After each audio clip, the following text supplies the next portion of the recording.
사도신경으로 신앙 고백하십니다. 나는 전능하신 아버지 하나님 천지의 창조주를 믿습니다.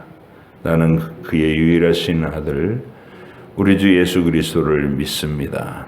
그는 성령으로 잉태되어 동정녀 마리아에게서 나시고 본디오 빌라도에게 고난을 받아 십자가에 못 박혀 죽으시고 장사된 지 사흘 만에 죽은 자 가운데서 다시 살아나셨으며 하늘에 오르시어 전능하신 아버지 하나님 우편에 앉아 계시다가 거기로부터 살아있는 자와 죽은 자를 심판하러 오십니다. 나는 성령을 믿으며 거룩한 공교회와 성도의 교제와 죄를 용서받는 것과 몸의 부활과 영생을 믿습니다. 아멘. 요한계시록 15장부터 16장까지입니다. 계시록 15장과 16장 말씀 이렇게 보십니다.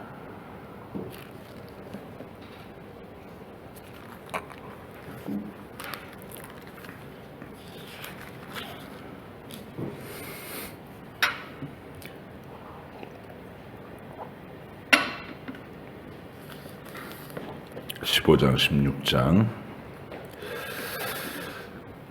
또 하늘에 크고 이상한 다른 이적을 보매 일곱 천사가 일곱 재앙을 가졌으니 곧 마지막 재앙이라. 하나님의 진노가 이곳으로 마치리로다.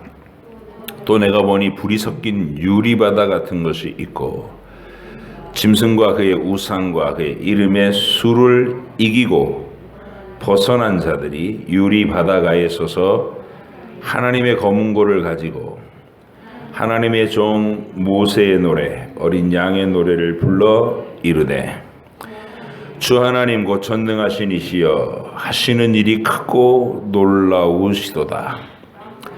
만국의 왕이시여 주의 길이 의롭고 참되시도다. 주여 누가 주의 이름을 두려워하지 아니하며 영화롭게 하지 아니하오리까 오직 주만 거룩하시니이다. 주의 의로우신 일이 나타났음에 만국이 와서 주께 경배하리이다 하더라. 또 이 일 후에 내가 보니 하늘에 증거 장막의 성전이 열리며 일곱 재앙을 가진 일곱 천사가 성전으로부터 나와 맑고 빛난 세마포 옷을 입고 가슴에 금띠를 띠고 네 생물 중에 하나가 영원토록 살아계신 하나님의 진노를 가득히 담은 금 대접 일곱을 그 일곱 천사들에게 주니 하나님의 영광과 능력으로 말미암아 성전에 연기가 가득 차매 일곱 천사의 일곱 재앙이 마치기까지는 성전에 능히 들어갈 자가 없더라. 또 내가 들으니 성전에서 큰 음성이 나서 일곱 천사에게 말하되 너희는 가서 하나님의 진노의 일곱 대접을 땅에 쏟으라 하더라. 첫째 천사가 가서 그 대접을 땅에 쏟음에 짐승의 표를 받은 사람들과 그 우상에게 경배하는 자들에게 악하고 독한 종기가 나더라. 둘째 천사가 그 대접을 바다에 쏟음에 바다가 곧 죽은 자의 피같이 되니 바다 가운데 모든 생물이 죽더라. 셋째 천사가 그 대접을 강과 물 근원에 쏟음에 피가 되더라. 내가 들으니 물을 차지한 천사가 이르되 전에도 계셨고 지금도 계신 거룩하신 이여 이렇게 심판하시니 의로우시도다. 그들이 성도들의 의와 선지자들의 피를 흘렸으므로 그들에게 피를 마시게 하신 것이 합당하니이다 하더라. 또 내가 들으니 제단이 말하기를 그러하다 주 하나님 곧 전능하신 이시여 심판하시는 것이 참되시고 의로우시도다 하더라.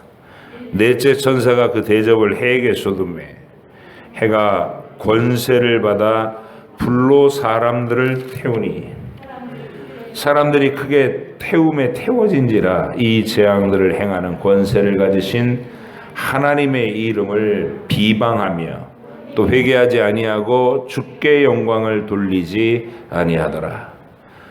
또 다섯째 천사가 그 대접을 짐승의 왕자에 쏟으니 그 나라가 곧 어두워지며 사람들이 아파서 자기 혀를 깨물고 아픈 것과 종기로 말미암아 하늘의 하나님을 비방하고 그들의 행위를 회개하지 아니하더라. 또 여섯째 천사가 그 대접을 큰 강 유브라데에 쏟음에 강물이 말라서 동방에서 오는 왕들의 길이 예비되었더라. 또 내가 보매 개구리 같은 새 더러운 영이 용의 입과 짐승의 입과 거짓 선지자의 입에서 나오니 그들은 귀신의 영이라 이적을 행하여 온 천하 왕들에게 가서 하나님 곧 전능하시니 큰 날에 있을 전쟁을 위하여 그들을 모으더라. 보라 내가 도둑같이 오리니 누구든지 깨어 자기 옷을 지켜 벌거벗고 다니지 아니하며 자기의 부끄러움을 보이지 아니하는 자는 복이 있도다. 새 영이 히브리어로 아마겟돈이라 하는 곳으로 왕들을 모으더라. 일곱째 천사가 그 대접을 공중에 쏟음에 큰 음성이 성전에서 보좌로부터 나서 이르되 되었다 하시니 번개와 음성들과 우레소리가 있고 또 큰 지진이 있어 얼마나 큰지 사람이 땅에 있어 온 이래로 이같이 큰 지진이 없었더라. 큰 성이 세 갈래로 갈라지고 만국의 성들도 무너지니 큰 성 바벨론이 하나님 앞에 기억하신 바 되어 그의 맹렬한 진노의 포도주 잔을 받음에 각 섬도 없어지고 산악도 간데 없더라. 또 무게가 한 달란트나 되는 큰 우박이 하늘로부터 사람들에게 내림에 사람들이 그 우박의 재앙 때문에 하나님을 비방하니 그 재앙의 심히 크미니라. 아멘. 기도하겠습니다.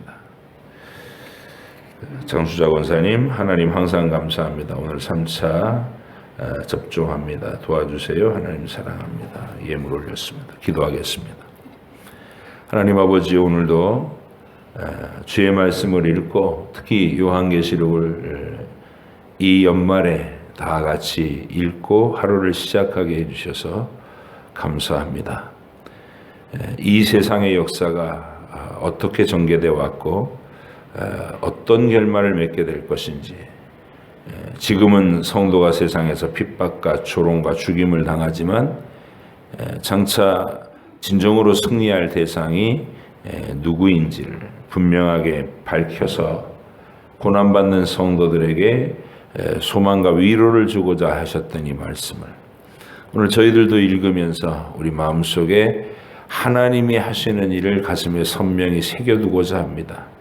지혜를 주셔서 잘 깨닫게 하시고 기억나게 하셔서 우리의 삶의 원리가 될 수 있도록 인도해 주시옵소서. 오늘도 생활 속에서 하나님 모든 일을 행하며 하나님을 간절히 의지하는 귀한 여종이 주님 앞에 예물을 올리며 주님의 도움을 요청합니다. 주님이 붙들어 주시고 강한 손으로 보호하여 주셔서 안전하고 건강하게 접종 마치고 생활할 수 있도록 도와주시옵소서. 주님께서 우리 모두에게 같은 은혜로 사랑과 보호를 허락해 주시기를 간청하오며 예수님의 이름으로 기도하옵나이다. 아멘.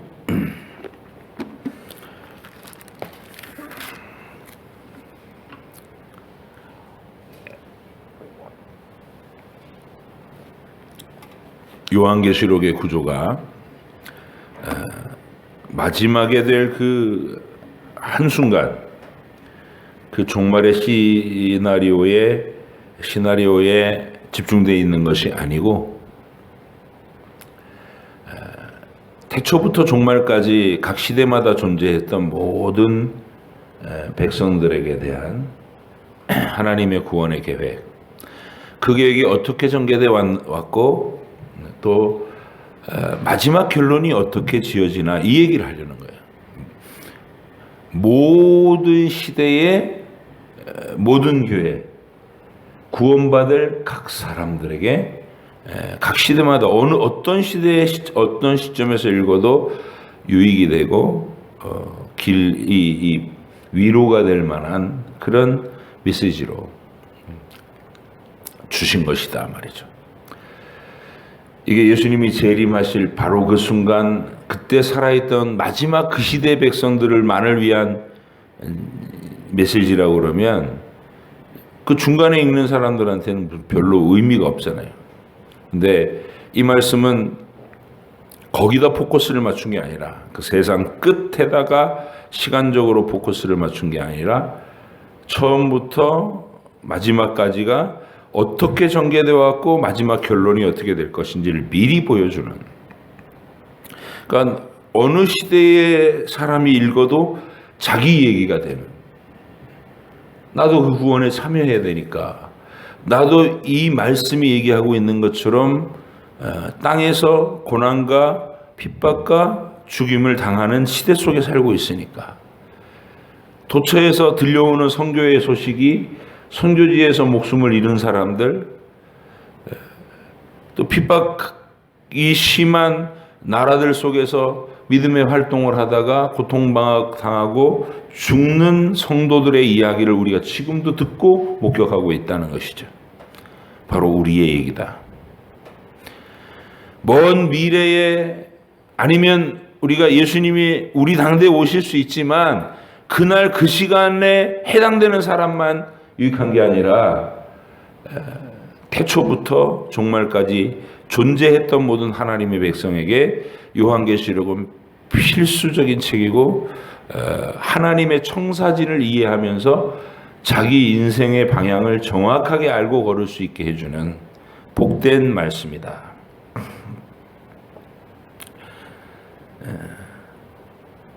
세계사 속에 포함되어 있는 이 구원의 역사, 이 일반 세상의 역사, 구원 역사 별개로 흘러가는 게 아니라 역사라고 하는, 인류의 역사라고 하는 그 속에 하나님의 구원 역사가 함께 병행해 지나가는 거죠. 진행되는 거죠.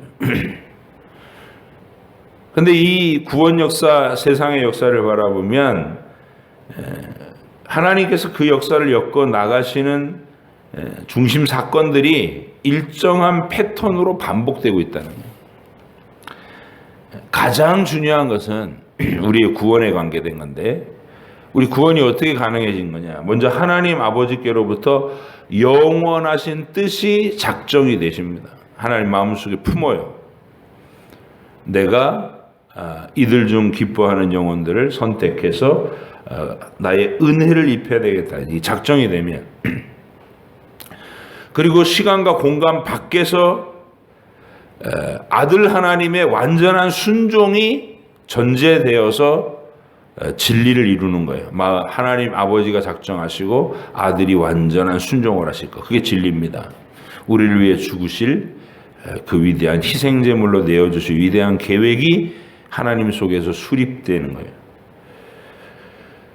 동시에 성령님께서는 그 뜻과 하나님의 그 뜻과 아들의 순종을 통해서 이룬 그 구원의 계획에 따라서 하나님 아버지가 각 시대마다 택하신 영혼들 찾아내시고 거듭나게 하시고 구원의 진리를 말씀으로 계시하시고, 그래서 택하신 사람들의 구원이 현실화되게 해주십니다. 이게 성령님의 역사죠. 각 시대에 그렇게 해서 하나님의 백성, 하나님의 교회가 형성되는 겁니다. 그리고 그 일은 인류의 역사 속에서 계속해서 반복되는 겁니다. 성령께서 거듭나게 하시고 복음을 듣게 하시고 구원의 열매가 맺게 해주시고 교회가 형성되도록 하는 겁니다. 그래서 교회는 바로 이 구원의 빛, 구원의 언약을 가진 시대의 촛대가 돼서 어둠에 쌓여있는 세상 가운데 이 구원의 진리의 빛을 비추도록 되어 있습니다. 그 촛대인 교회들은 항상 주님의 임재의 축복, 함께 해주시는 축복을 누리고 그들이 잘하는 일에는 칭찬을 받고 잘못하는 일에는 책망을 받는 세밀한 간섭을 받으며 삽니다. 그런 얘기가 요한계시록 1장부터 3장까지에 전개되었던 겁니다. 바로 그 얘기가. 주님이 너희들에게 임재하여 계시고 잘한 일에는 칭찬하시고 못한 일에는 책망을 하시고 간절한 마음으로 적극적으로 뜨겁게 너희들에게 간섭하신다. 그게 위로입니다, 우리에게는.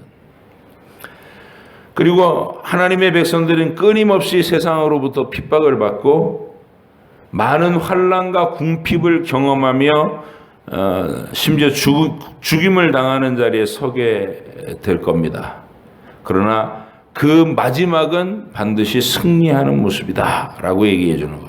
그것이 계시록 4장부터 7장까지에서 밝힌 진리의 내용입니다. 우리 마음속에 새겨놔야 돼요. 동시에 하나님은 교회를 핍박하는 세상에 대해서 끊임없이 경고의 나팔을 울려 퍼지게.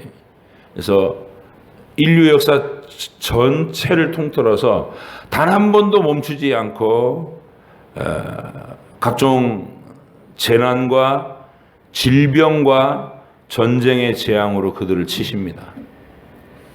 3분의 1을 죽이는 그런 권세로 이 경고의 나팔 소리가 지구 위에서 항상 울려 퍼지도록. 최후의 심판은 아니지만 그 시대의 사람들의 악행이 하나님이 정하신 이 도를 넘을 때에는 반드시 재앙을 내리셨습니다. 샘플 심판이죠. 하지만 그럴지라도 그들은 자기들의 악행을 고치려고 하거나 하나님 앞에 회개하지 않는 죄악의 고집을 나타낼 뿐이다. 이게 계시록 8장부터 11장까지의 이야기였습니다. 그 속에서 하나님의 성도들은 각 시대마다 말씀을 먹고 두 증인이 활동하는 복음의 선포자들이 태초부터 종말까지 에녹 시대부터 노아 홍수 이전에 에녹도 바로 하나님과 300년간 동행하면서 했다는 일이 보니까 그 얘기예요. 유다서가 세상에 향한 너희들의 불법과 불의에 대해 하나님이 내려오셔서 심판하시고 의로운 자들을 구원하실 것이다. 이게 에녹이 살아갔던 방식이에요. 복음을 전했던 것. 말씀을 먹고 증인이 돼서 그 시대 속에서 하나님의 뜻을 전한 사람들.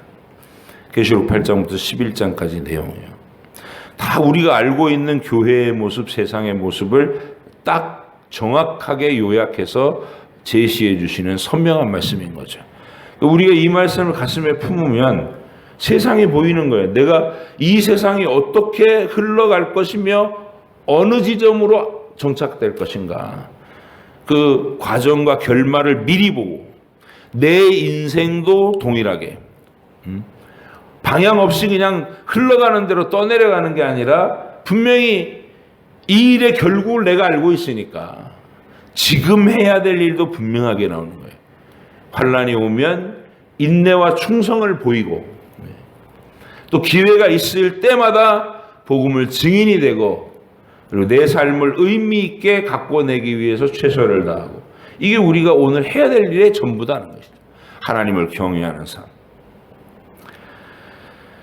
자, 거기까지 얘기하고 나서 이제 요한은 이 계시록을 그런 역사가 전개되는 실제적인 이유에 대해서 왜 성도가 핍박당하고 죽임을 당하나라는 실제적인 이유에 대해서 설명하기 시작합니다. 이게 계시록 12장에서 시작된 특별한 환상이에요. 그 환상은 실제 우리 현실의 역사에서 발생하는 성도들의 환난과 궁핍과 죽음은 여자로 묘사된 하나님의 교회와 그 언약의 후손으로 오시는 그리스도를 집어삼키려는 용, 마귀, 사탄의 술책으로 이루어지는 것임을 알게 됩니다. 12장에 그 장면을 보여준 거예요. 그리고 계속되는 장들을 통해서 마귀가 이 세상을 미혹하고 장악해가지고 하나님을 대적하기 위해 사용하는 그의 도구들, 그의 대리자들을 또 정체를 밝혀주는 겁니다.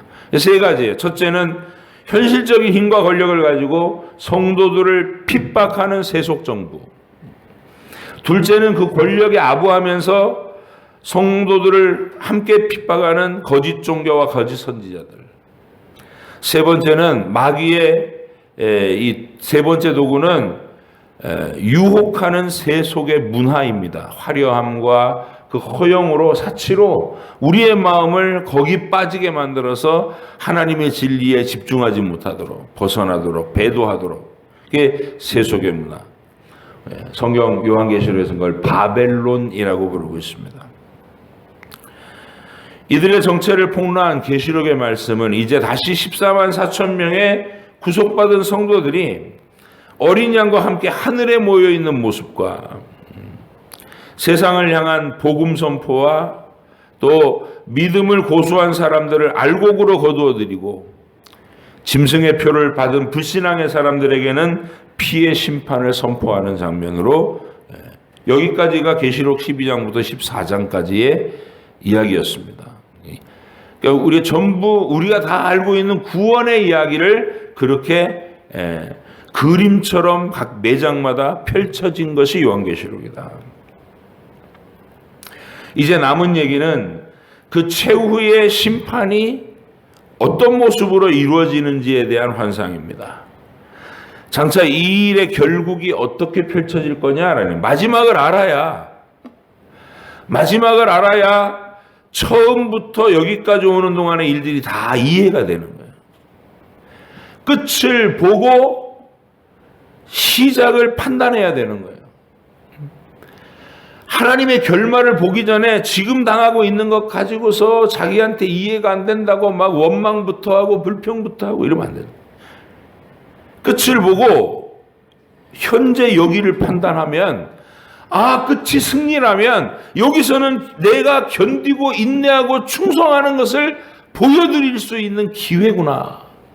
내 믿음을, 내 사랑을, 내 충성됨을 하나님 앞에서 나타낼 수 있는 기회의 시간이구나.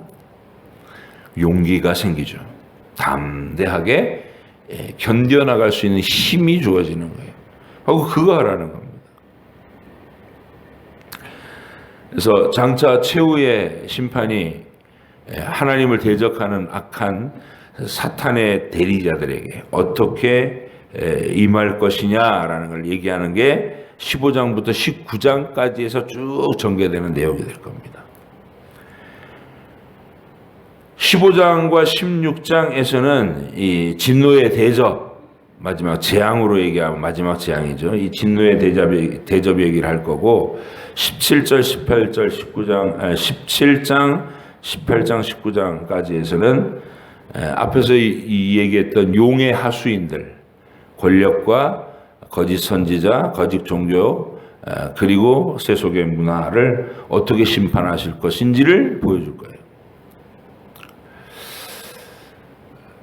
서두에서 말씀드렸지만 우리는 최후의 심판 그렇게 얘기하면 자꾸 이 지구의 종말, 최종적인 그날만 떠올리려고 하는 경향이 있어요. 하지만 절대 다수의 하나님의 백성들에게 있어서 지구의 종말이라는 것은 자신들이 살아있는 동안에 임하는 게 아니죠. 그날 예수님이 구름 타고 다시 오시는 그날에 땅에 남아있는 현장에서 그날을 맞이할 사람들은 마지막 성도 그들이에요. 우리가 될 수도 있지만 지금껏 태초부터 하나님을 믿고 예수 그리스도의 증거를 가지고 믿음 안에 살다간 수많은 성도들, 그 성도들에게 그날은 상관이 없는 날이에요. 그렇기 때문에 주님께서는 최후의 종말이 언제인지를 끊임없이 질문해 대던 제자들에게 그 종말의 때 어떤 일이 전개될 건지는 말씀해 주세요. 이러이러한 징조가 있을 것이다. 그러니 깨어 있어라.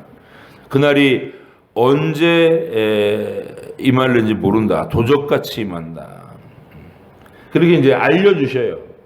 하지만 절대로 그날이 어느 날이다라고 언급하시진 않습니다. 그러면서 그날과 그때는 오직 아버지만이 결정하시는 것이다. 너희가 알 바 아니다 라고까지 말씀하셨어요. 너희가 알 바 아니다. 그날과 그때와 시는 너희가 알 바 아니다.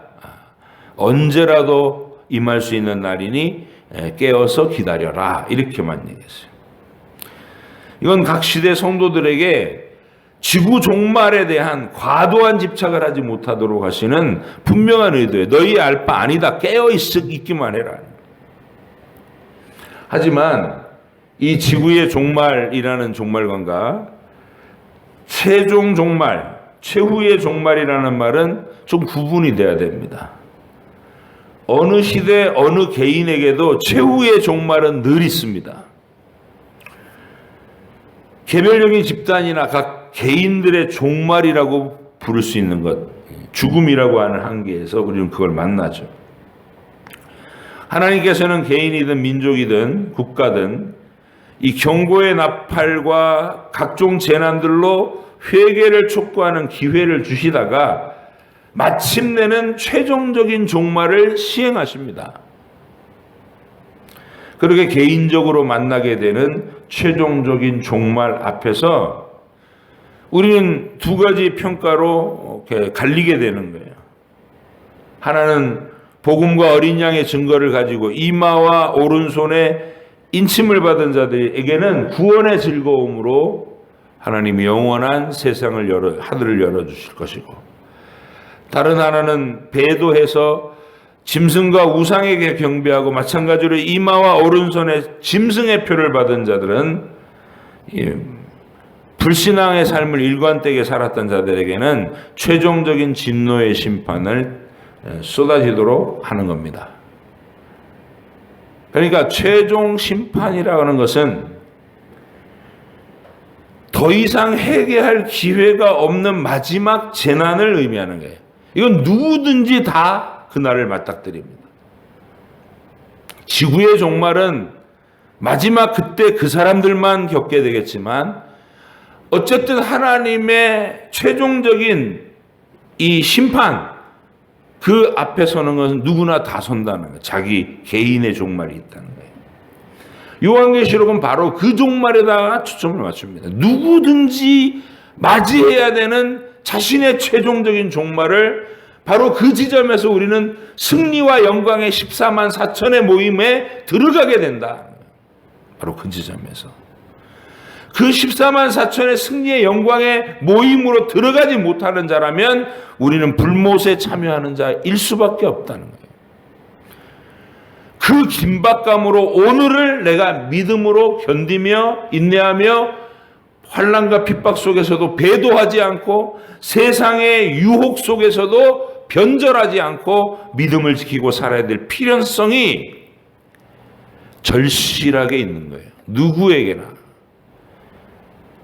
그래서 요한계시록은 마지막 시간에 어떤 일이 벌어질 것인가 거기다가 초점을 맞추는 어떤 공포스러운 분위기, 그게 아니고 어느 시대를 살고 있든지 신자라는 이름으로 맞닥뜨리게 되는 현실은 항상 고난과 핍박의 현실에서 내 믿음을 증거하고 하나님의 승리의 그 14만 4천 속으로 내가 참여해 들어갈 믿음을 항상 준비하고 있어라.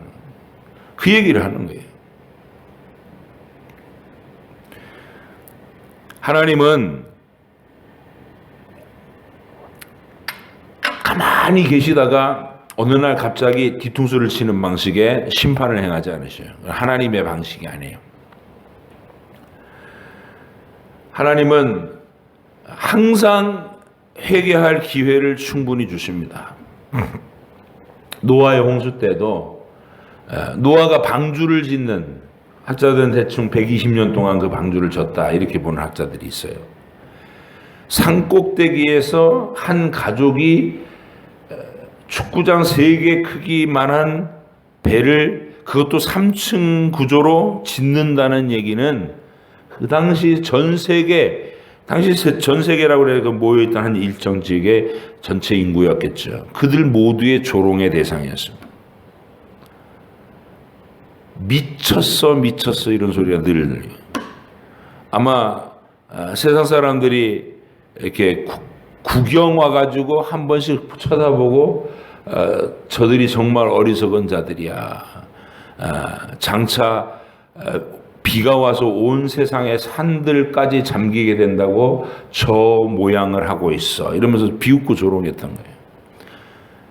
그 기간 동안 노아는 방주를 짓는 그 자체가 세상에 대해 하나님의 심판을 선포하고 하나님 앞에 회개하고 돌아오라는 강력한 메시지가 된 거죠.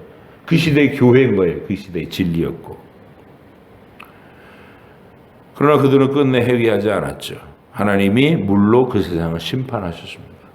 그러니까 기회는 충분했는데 받아들이지 않는 거예요. 소돔과 고모라에 대해서도 하나님은 하나님의 백성인 아브라함을 저 갈대아 우르에서 굳이 보내셔갖고 가나안 땅에서 이게 인근에 살게 하시면서 아브라함을 통해 거룩하신 하나님이 그 지역에 전파되도록 하십니다. 롯이 그 소돔성으로 들어가가지고 그들의 죄악의 문화에 막 동화될 때도 한번 하나님이 전쟁에 패해가지고 소돔성 사람들이 다 포로로 끌려가는 고난을 당하게 하셔요. 그 과정에서 아브라함하고 소돔 왕하고 직접 마주쳐서 아브라함이 멜기세덱의 메시지를 가지고 나는 그대들이 걷는 죄악의 길에 동참할 수 없다. 이게 무슨 소리입니까? 너희들의 죄와 더러움과 음란함을 회개하고 거룩하신 하나님께로 돌아오라. 그런 뜻 아니에요. 나는 너희들과 죄악의 교제를 동참할 수 없다. 롯에게도 그게 경고였고 하나님이 다시 그 소돔성에서 빠져나올 수 있는 기회의 시간이었는데 롯도 소돔 왕도 그거 다 거절하고 그 마지막 때까지 그냥 간 거예요. 하나님은 심판하시기 전에 기회의 시간을 늘 주셨다.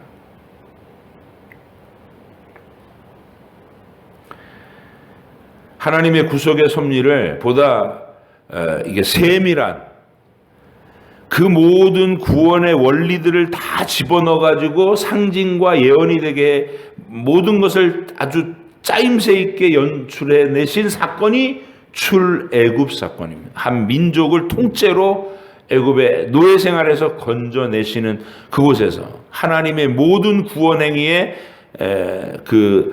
장차될 일을 미리 다 그 상징으로 새겨놨던 거예요.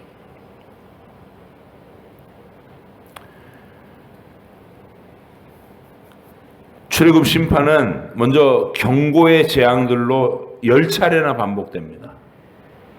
예, 완전한 심판이 아니라 경고의 이렇게 하나님의 재난들이었어요. 근데 바로가 끝내 회개하지 않죠.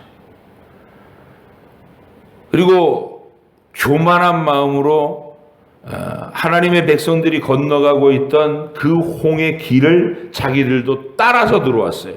그런데 하나님의 백성에게는 길을 열어주던 바다가 하나님께서는 다 지나가고 나서 바로의 군대에게는 집어삼키는 바다로 그들을 심판하더라는 거예요.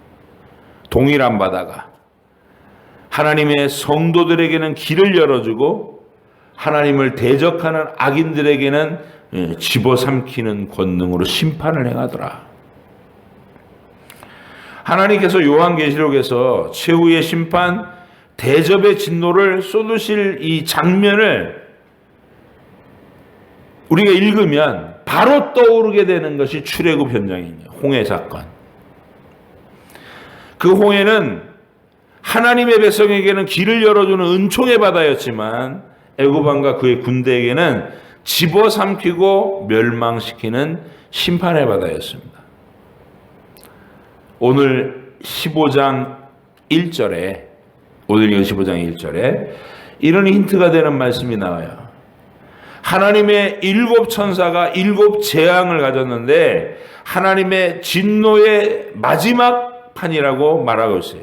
그리고 2절에 보면 불이 섞인 유리바다 같은 것이 있고 짐승과 그의 우상과 그의 이름의 수를 이기고 벗어난 자들이 유리바다 가에 서서, 이미 건너간 거예요. 유리바다 가에 서서 검은 고를 가지고 하나님의 종 모세의 노래, 어린 양의 노래를 부른다, 이렇게 되어 있어요. 이 말씀과 이 장면을 우리는 너무나 명확하게 이해하고 있는 거예요. 왜냐하면 출애굽기에서 바로 그 장면을 살펴볼 수 있기 때문입니다. 모세가 지팡이를 내밀어 손을 내미니까 밤새도록 바람이 바닷길을 열었어요. 이스라엘 백성들이 바로에게 위협당하다가 그 길을 통과해서 반대편 언덕으로 갑니다. 그리고 그 언덕 위에서 애굽 군대가 물속에 빠져 심판당하시는 그 장면을 생생하게 보고 나서 그 언덕가에서 소고를 치며 노래하는 거예요. 이게 모세가 가르친 노래. 위대하신 하나님의 승리를 찬송하는 노래. 모세의 노래라고.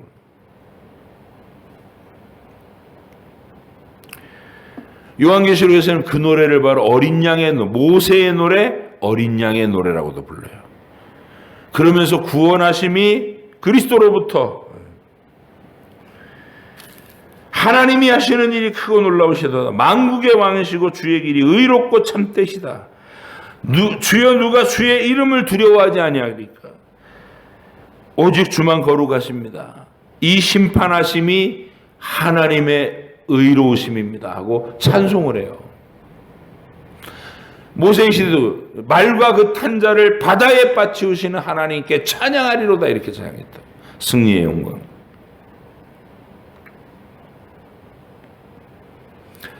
이 유리바다라는 이미지, 투명한 이미지고 흠결 없는 하나님의 지극히 완전하신 거룩을 의미해요. 이 거룩함을 우리는 예수 그리스도라는 의를 옷 입고 예수님이 완전한 하나님의 아들로서 아버지와 무시로 교제할 수 있는 그 거룩함을 가지셨잖아요. 우리는 하나님의 그 거룩함에 나가면 다 죽을 자들이지만 예수님의 이름으로 나를 덮고 예수님의 일부가 돼서 예수님의 몸으로 한 덩어리, 예수님과 한 덩어리로 하나님께 인정을 받으면서 이 하나님의 거룩함이라고 하는 유리바다를 통과해 지나간단 말이에요. 해로움을 입지 않고. 그러나 예수님의 그 의를 거절한 자들에게는 자기 의로 지나갈 수 있어야 되는데 거기 죄인들은 다 걸러지는 거예요. 태워지고 멸망당할 수밖에. 그래서 불이 섞인 유리바다라고 표현해요. 15장 마지막 장면은 하늘의 증거장막의 성전이 열리고 7 재앙을 다 마칠 때까지는 성전에 능히 들어갈 자가 없더라 라는 말씀으로 이렇게 맞춰지는 거예요. 전부 모세 시대에 바로 그 성전에 들어가는 장면에 빗대어 이 이야기를 전개하고 있는 거예요. 누구나 다 알아듣는, 기독교인이라면 누구나 다 경험한, 우리가 성경을 읽어도 구약 성경 모세 오경을 읽고 지나오니까 이 성막과 지성소 그 모든 제사의 제도에 대해서 얼마나 상세하게 알아요. 그걸 가지고 설명하면 다 알아듣는 얘기가 되는 거예요. 그리고 진노의 7 대접이 땅에 쏟아지는데 내용을 보니까 출애굽기의 10가지 재앙하고 딱 닮아 있는 거예요. 10가지 재앙. 그 출애굽기 10가지 재앙의 최종판이다. 세상을 향한. 그렇게 보시면 됩니다.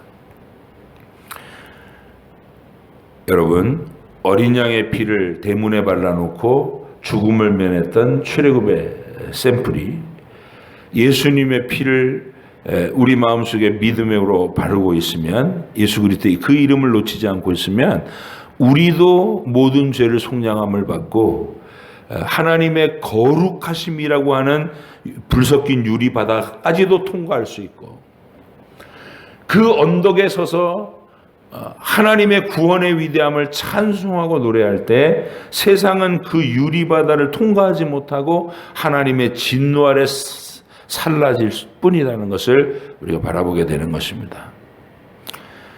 우리가 늘 알고 있는 복음의 내용을 드라마틱한 하늘의 장면들로 표현해 준 것뿐이에요. 요한계시록은 어려운 책이 아니라 내가 익숙하게 알고 있는 구원의 이야기를 위대한 드라마로 엮어서 우리 눈앞에 결말까지 딱 보여주고 이렇게 전개될 것이니까 겁먹지 말고 두려워하지 말고 주저하지 말고 배반하지 말고 믿음을 지켜라. 그리고 이리로 올라와라. 이렇게 부르시는 내용입니다. 오늘도 이 확신 있는 믿음이 저와 여러분 마음속에 굳건하게 자리 잡아서 2021년도를 이렇게 멋지게 마감을 하고 하나님 말씀으로 마감을 하고 다시 내게 2022년도 우리에게 아직 종말이 아닌 또 한 해를 이끌어가는 날로 허락하신다면 또 창세기부터 요한계시록까지 말씀의 능선을 따라 우리가 이 종주 여행을 하면서 또 1년을 살아갈 겁니다. 그 1년 동안 말씀에 늘 비춤을 받으면서 의미 있고 가치 있게 여러분의 삶을 아름답게 만들어 가실 그 하나님을 신뢰하면서 평생 하나님을 더 깊이 알아가는 기쁨과 행복 속에서 살아갈 수 있는 소중한 교회 성도들 되시기를 주의 이름으로 부탁드립니다. 기도하겠습니다. 하나님 아버지 감사합니다. 15장에서 모세와 어린 양의 노래라고 출애굽 사건과 비슷한 모습으로 세상의 종말의 심판이 행해질 것을 알려주셨습니다. 그 장소는 우리는 승리의 찬송을 부르는 장소임을 다시 한번 깨닫게 하시고 하나님이 자격 없는 우리를 예수님의 이름으로 예수님의 의의 옷으로 덮어서 지극히 거룩한 불 섞인 유리바다를 건너가게 해주신다는 것. 그리고 세상은 자기 죄 때문에 그곳에서 멸망된다는 것을 우리에게 분명히 알려주시나이다. 이 구원의 감격을 확신하게 하시고 구원받은 이 사랑을 세상 속에서 힘있게 선포하며 주님의 그 정하신 역사를 담대하게 살아갈 수 있는 우리 각 성도가 될 수 있도록 인도해 주시옵소서.